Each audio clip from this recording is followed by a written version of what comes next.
now he's going in chapter 6, he's going in and he built up the courage to go in and ask the king if he could hang Mordecai. And what happens is, and the king's servant said unto him, behold, so verse 5, behold, Haman standeth in the court, and the king said, let him come in. So Haman came in, and the king said unto him, what shall be done unto the man whom the king delighteth to honor? Now Haman thought it in his heart, to whom the king to delight to honor more than myself. So obviously, so now he has more pride in his heart, you know. Who else would the king honor besides myself? You know, I've done so much for him. So he tells him the greatest things that he could be done. You know, like give him the finest horses, give him a parade, give him the nicest things, all the gold in the city. Just give it all to him. So, and Haman answered the king, and he told that. And in verse 8 and 9, 7, 8, and 9, he's describing that. And then in verse 10 it says, then the king said to Haman, make haste, and take the apparel and the horse, as thou hast said, and do even so to Mordecai the Jew, that sitteth at the king's gate. Let nothing fail of all that thou hast spoken. So everything that was just done, everything that he wanted to be done for himself was just now done, and now he has to do it himself. Like, he has to personally take Mordecai, the one he wanted to hang, through all this parade. He's basically the one, and like, imagine how much pride was just like, he just fell down. Like, that would suck. And that would really suck. Like, I would be upset if I hated somebody that much, and all of a sudden, cool, you know, like, now I have to give him everything that I wanted. Also, one note, when you mentioned, because I went back to check, it's actually 50 cubits on the gallows, but you don't need, a cubit is 18 inches, which is over a foot. So this thing's going to be like way over 50 feet tall. You don't need that much to hang someone. This was like a pride thing. Like, he wanted to show everyone like how bad he hates this guy. Yeah, and like, it's so crazy. And then he goes in, and how bad does he hate him? And then he has to go and basically walk him through. Like, how incredible is that? And then, so in verse 12, it says, and Mordecai came again to the king's gate, but Haman hasted to the house that morning, having his head covered. So he was ashamed.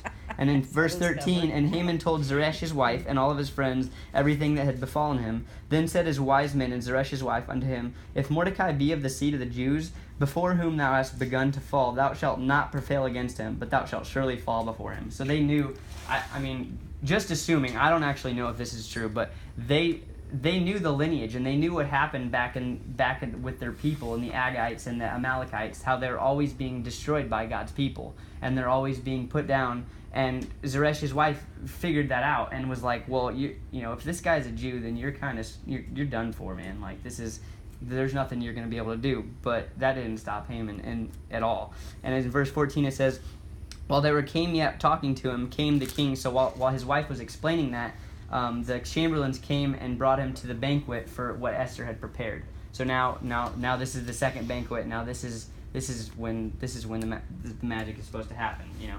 And so chapter 7 it says, so the king and Haman came to the banquet with Esther the queen, and the king said unto Esther on the second day at the banquet of wine, what is thy petition? So it's a banquet of food and wine. So the king is drunk at this point, and he's drunk in happiness because he loves his wife, and he's with his best friend, and they're just hanging out, and they're like, and he's like, well, what can I do for you, even to half the kingdom? What do you want?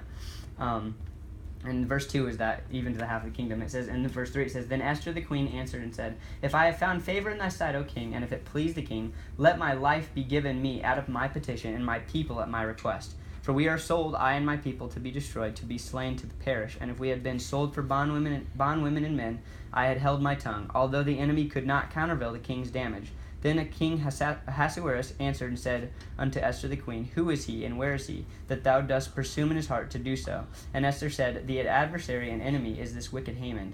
Then Haman was afraid before the king and queen. And the king arising, what's up, dude? How you doing? Hey, Josh. Find a seat anywhere, buddy. It's the restaurant. Okay. And the king arising from the banquet of wine in his wrath went unto the place of the garden. So the king was drunk and he was happy, and now all of a sudden, you know, he just found out that his wife's people and his wife are going to be killed by his best friend. So he leaves, trying to like gather himself together, and he goes into his garden, and he's just walking around. And when he comes back, like, I won't read it because save a little time, but when he comes back, he finds Haman on Esther's bed, like holding her hand. In the king's mind, he's like, oh, now he's trying to rape my wife. But Haman was pleading for his life, but that's not what the king saw. So immediately, immediately the king was like, so now I come in and you want to kill her people and now you want to rape her? Like, what are you doing? Like, so he takes his chamberlain, he's like, they take him and they cover his head and they hang him on the gallows. So in verse 10 it says, in verse 9 it says, like, what shall be done unto him? And Harbonah, one of the chamberlains, said before the king, behold also the gallows 50 cubits high, as Matthew was saying, like 75 to 100 feet high. 75. Yeah, 75 feet high, which Haman had made for Mordecai, who had spoken good for the king, standeth in the house of Haman. Then the king said, hang him thereon. So they hanged Haman on the gallows that he prepared for Mordecai. Then was the king's wrath pacified. So, I mean, that would be really harsh. Like, to be hung, to be killed on the very thing that was meant to be killed for, like, it's just incredible. 7.5 swords.